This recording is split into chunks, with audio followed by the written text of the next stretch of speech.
마켓 리더에게 듣는다 시간으로 이어가 보겠습니다. 오늘은 앞서 예고해드린 대로 웹툰 그리고 엔터까지 고루고루 이야기를 해보려고 하는데요. 오늘의 키맨 바로 소개하죠. 키움증권의 이남수 연구원 모셨습니다. 어서 오세요. 안녕하십니까? 반갑습니다. 반갑습니다.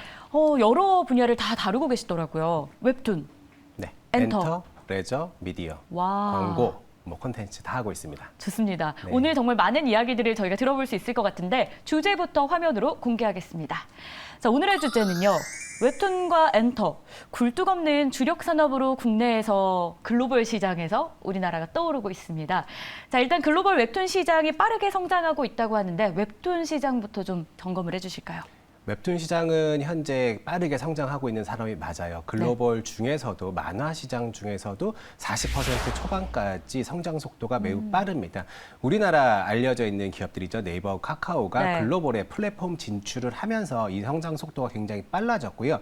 하지만 글로벌에서 이 전자 만화 시장 내지는 디지털 만화 시장이라고 하는 말은 웹툰하고 동의어는 아닙니다. 웹툰이라고 하면은 우리가 웹툰 플랫폼을 가지고 만화를 보는 걸 웹툰이라고 하고요. 디지털에서 아까 글로벌에서 디지털 내지는 전자 만화 시장이라고 칭하는 바는 뭐 JPG나 PDF 등 다른 파일 양식으로 읽는 것까지 포함을 해요. 그래서 웹툰의 순수한 어떤 그 산업 사이즈를 브레이크다운 하긴 어렵긴 하지만 대략적으로 제가 추정할 때는 글로벌에서 한 20%, 15에서 20% 내지는 산업 점유율을 가져가고 있지 않을까 만화 시장 내에서 그렇게 보고 있습니다. 그렇다면 지금 웹툰으로만 한정 지을 수 없다라고 해주셨는데 다른 그럼 네이버와 카카오에 포함된 것들은 웹툰으로 저희가 부르면 안 되는 겁니까? 네이버, 카카오나 우리나라 플랫폼들이 네. 하는 건 웹툰이 맞고요. 그 시장 영역은 전체 만화 시장 중에 한 20%이지만 나머지 또 한 20에서 25%가 일단은 그 만화책이 아닌 다른 미디어 매체를 가지고 읽는 시장이 배우 시장이 또 있잖아요. 그 시장까지 합산하면 한 40%가 되는 거고요. 잠재력은 굉장히 높다라고 볼 수 있는 거죠. 일본의 전자만화 시장 성장도 좀 과반을 넘기고 있다고 하잖아요. 네, 맞습니다. 네, 이 부분도 좀 설명해 주실까요? 일본은 일단은 가장 큰 만화 시장이에요. 그래서 우리가 일본에서 만화나 애니메이션을 좋아하는 사람들을 오타쿠라고 하잖아요. 흔히 그렇게 그래서 부르죠. 웹툰 시장을 가지고 이제 오타쿠라고 많이 칭하고 있는데요. 그만큼 일본 시장은 만화를 좋아하기 때문에 성장세가 굉장히 가파릅니다. 하지만 일본 시장 역시 웹툰으로 분류하기보다는 전자만화라는 걸로 분류를 하고 있고요.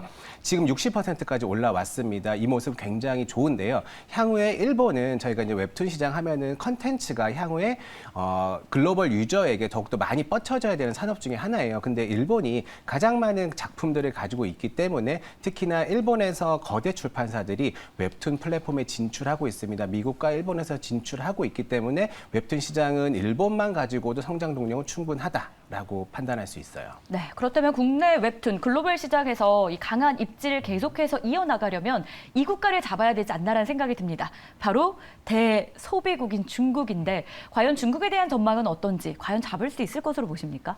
중국은 가장 중요한 건 앞에 K 접두어가 붙는 컨텐츠에 대한 소비가 굉장히 활성화되어 있고요. 뭐 어제 오늘 얘기는 아니지만 한류가 굉장히 많이 침투해 있는 나라 중에 하나입니다. 네.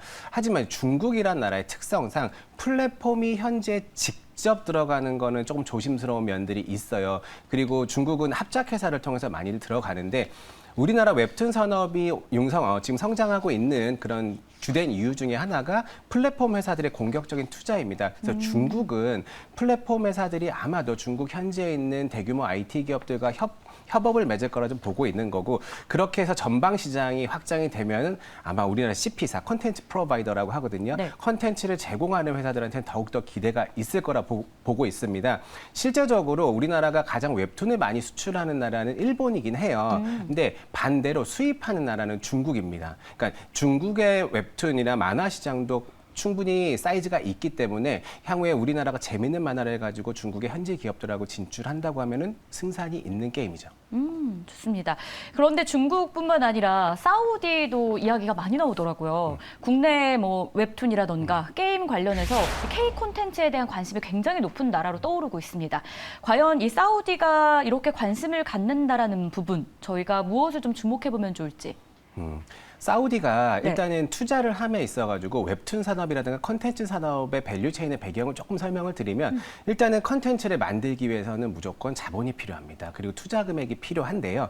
웹툰이나 K 컨텐츠는 아직은 헐리우드라든가 대규모 시장에 비해서는 자금력 사이즈가 작은 편이긴 해요. 이렇게 사우디가 투자를 하고 있다는 거는 자금이 잘 통했을 때 이 컨텐츠가 글로벌로 히트를 친다라고 했었을 때 굉장히 보상이 크다라고 그걸 예상해 볼 수 있고요. 일단은 가장 중요한 거는 저희가 영세한 건 아니지만 자금이 많이 필요하니까 저변이 확대가 될 수 있고요. 그리고 헐리우드처럼 대규모 사이즈의 컨텐츠를 만들어낼 수 있는 투자 기회가 확대가 되었다. 그렇게 봤을 때 사우디는 지금 단기적인 것보다는 향후 좀 미래로 봤을 때 K라는 컨텐츠가 세계를 호령하는 것까지 대비하지 않았을까. 그렇게 보고 있습니다. 그러면 어쨌든 재정이 많다. 네. 그래서 시장도 많이 열려 있다. 그렇죠. 이렇게 정리를 네. 해주신 거죠. 사실 재정 얘기 나와서 그런데 AI 기술을 통해서 좀 원가 절감 효과를 누릴 수 있을지도 시장에서 좀 관심을 갖고 있더라고요. 이 부분도 좀 가시화될 수 있을까요? AI를 통한 작업들은 많이 일어나고 있어요. 저희가 LMM 모델을 가지고 최근에 많이 회자가 되고 있잖아요. AI 네. 관련된 게.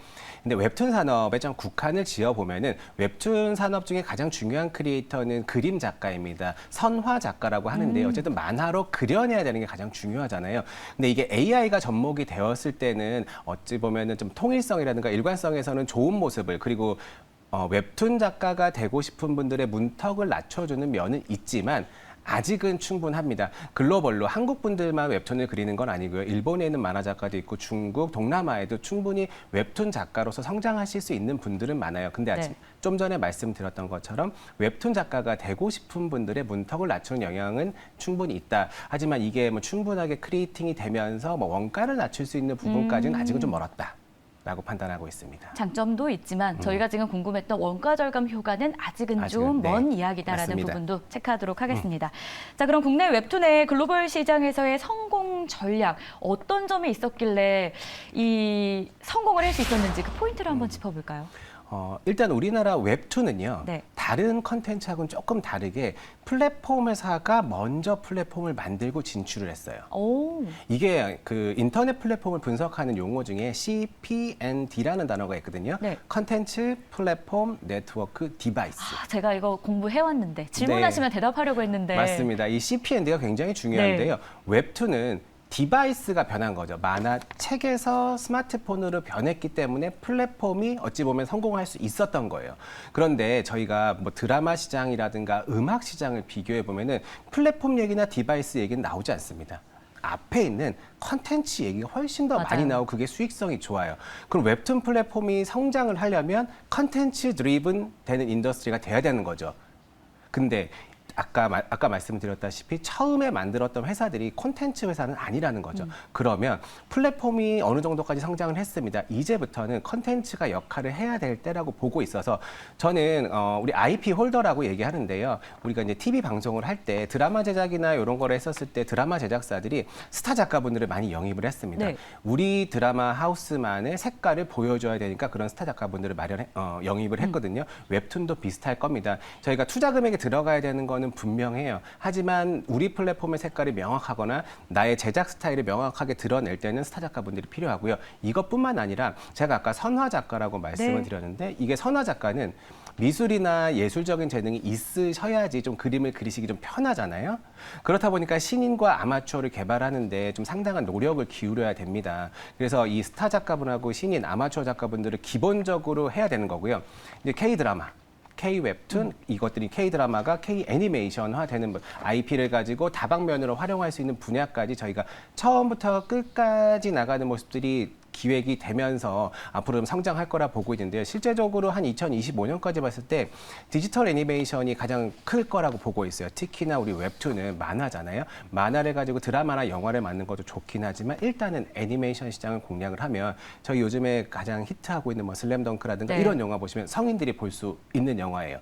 그런 쪽에 앞으로 더 많이 공략이 될 것 같고 박찬호 감독님이나 봉준호 감독님도 이제 애니메이션을 만든다고 하십니다. 더욱더 기대가 될 수밖에 없겠죠. 이름값만으로도 어떤 작품을 만들었는지 궁금해서 보고 싶을 것 같아요. 맞습니다. 왜냐면 네임밸류가 워낙 좋다 보니까 그런 것도 있을 거고 어쨌건 시장 자체가 좀 성인들도 볼 수 있는 시장으로 많이 이어지고 있다라는 점 이 부분을 잘 공략해야 된다라고 이야기를 해주셨습니다. 또 한 가지는 좀 누누 TV 여러분도 많이 아실 것 같은데요. 어쩌면 이걸 좀 이용해 보신 분도 있지 않을까라는 생각이 들어요. 이게 폐쇄가 되면서 사실 K 콘텐츠주에는 호재로 작용을 했습니다. 웹툰주에도 과연 호재가 될 것인지 아니면 이미 되고 있는지 어떻게 보세요? 불법 시장은 어디 가나 있기는 마련이에요. 하지만 가장 크게 타격을 받는 시장은 웹툰 시장이 맞습니다. 그래서 저희 이제 뭐 우리나라에서 국가기관의 조사를 한번 해보면 콘텐츠진흥원 이런 데서 조사를 매년 하거든요.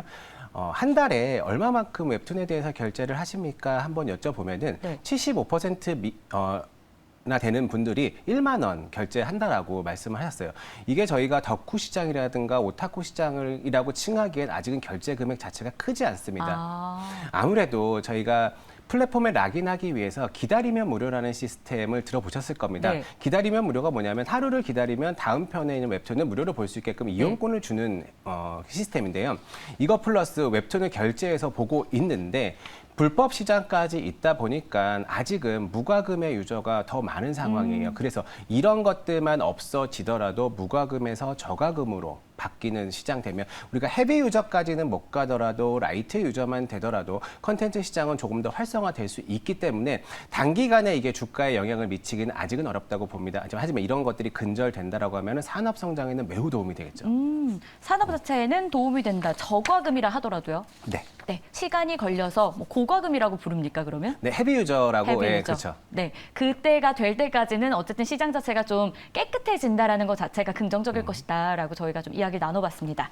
자, 이번에는 엔터로 좀 넘어가 보겠습니다. 엔터주 오늘도 잘 가고 어제도 잘 갔어요. 오늘 여기 나오시는 걸 알고 주가들이 더 잘 가나 이런 네. 생각이 드는데요.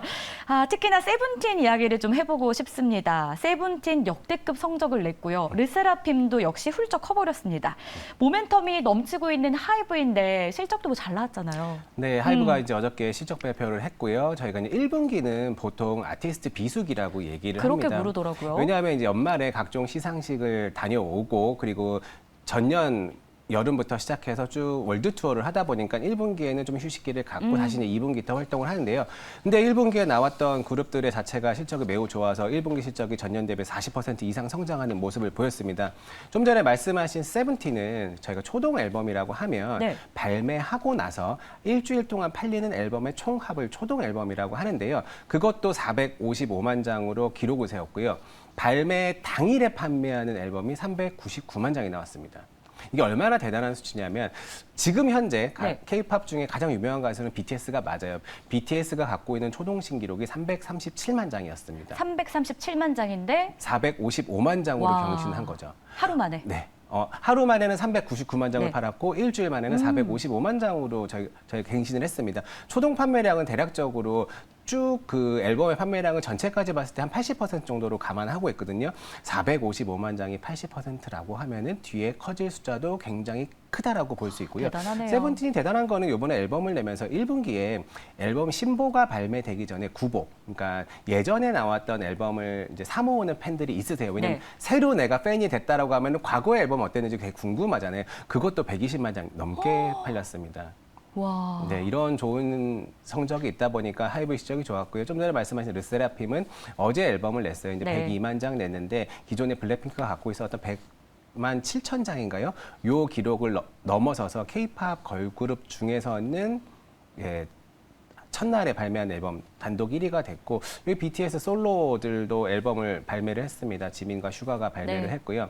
지금 빌보드 핫 200에 2위에 올라 있습니다. 핫백은 곡으로 1등하는 거고요. 핫 200은 앨범으로 1등하는 영역이거든요. 그 두 분의 아티스트가 하이브에서 빌보드 핫 200에 2등으로 동시에 올렸습니다. 주가 전망으로 보겠습니다. 하이브 그러면 계속 잘 갈까요? 네, 하이브는 1분기, 2분기 연속해서 네. 앨범이 잘 팔릴 거라 보고 있고요. 2분기는 아마 역대급 실적을 또 기대합니다. 작년 2분기가 하이브의 라스베가스 콘서트가 있으면서 실적이 굉장히 좋았었거든요. 그거에 대한 역기저 부담이 있긴 하지만 올해 앨범이 2분기에 너무도 잘 나가고 있기 때문에 기대를 한번 해보고요. 하이브 이렇게 앨범이 잘 팔린다는 거는 3분기, 2분기 이후부터 나오는 월드 투어의 선순환이 되고요. 네. 그리고 어저께 또 힘주어 말씀하셨던 플랫폼 위버스까지 연장된다라고 보고 있어요. 좋습니다. 위버스 그러면 이 도입이 되잖아요. 프라이빗 메시지라고 하죠. 네. 이 전쟁이 좀 본격화되지 않을까 싶은데 승기 누가 잡을까요? 위버스가 이제 위버스 플랫폼에서 DM을 하고요. 네. 디어유가 버블에서 버블 서비스를 하고 맞아요. 있는데 이 팬덤 플랫폼은 어떤 카니발라이제이션을 일으키는 산업은 아닙니다. 엄밀히 따져보면 앵커분이 좋아하시는 어떤 가수하고 제가 좋아하는 가수가 다르거든요. 네. 이 두 가수를 폄하하거나 그 상대방의 플랫폼에 영향을 크게 끼치진 않습니다. 결국에 내 아티스트가 있는 곳에 대해서만 팬들의 로열티가 작동하는 겁니다. 그래서 어찌 보면은 그 위버스하고 버블은 좀 다른 플랫폼이라고 보시는 게 맞을 것 같고요. 오. 서비스하는 영역 자체도 굉장히 다릅니다. 위버스는 팬 플랫폼 중심으로 커뮤니케이션을 강화한 거고 버블은 아티스트와 1대1의 1대 N의 관계를 좀 강화한 거기 때문에 저는 이 팬 플랫폼은 누가 승기를 잡는 게 중요한 게 아니고 둘이 같이 더 성장하는 게 중요하다. 좋습니다. 자, 마지막으로 정리 좀 해보겠습니다. 저희가 주제에서도 확인했는데 굴뚝이 없어요. 한국의 주력 산업으로 떠오르고 있는 엔터 그리고 웹툰이었는데요. 이 중에서 탑픽 꼽아보겠습니다. 선택은? 저는 엔터주를 꼽고 있고요. 엔터주를 꼽는 이유 중에 하나는 네. 우리나라 많은 좋은 기업들이 글로벌에 가서 일을 잘하고 돈도 많이 벌고 수익도 많이 냅니다. 제가 이제 엔터테인먼트를 분석하면서 가장 자신 있게 말씀드리는 것 중에 하나는 어떠한 것 중에서도 저희처럼 엔터테인먼트처럼 글로벌에 깃발을 꽂고 오는 산업이라든가 기업은 없었어요. 게다가 이제 팬 플랫폼까지 확장이 되면서 전체 유저 중에 80% 이상이 글로벌에서 모객이 되고 있는 상황입니다. 그렇다 보니까 엔터테인먼트를 꼽을 수밖에 없겠죠. 좋습니다. 그 안에서 종목 간략하게 꼽아주신다면? 저는 하이브하고 네. 그리고 디어유를 말씀드리겠습니다. 좋습니다. 앞서서 저희가 하이브 디어유에 대해서 이야기를 나눴기 때문에 이 이야기는 좀 간략하게 생략하도록 하겠고요. 네. 저희가 지금 뭐 굴뚝이 없다는 표현을 계속 쓰고 있는데 그만큼 잘 나가고 있는 엔터 그리고 웹툰까지 전망을 해보고 투자 전략까지 짜봤습니다. 지금까지 키움증권의 이남수 연구원이었습니다. 오늘 말씀 고맙습니다. 감사합니다. 네, 오늘 저희가 준비한 소식 다 전해드렸습니다. 내일도 1시 40분에 돌아올 테니까 함께해 주시고요. 오늘도 시청해 주셔서 고맙습니다.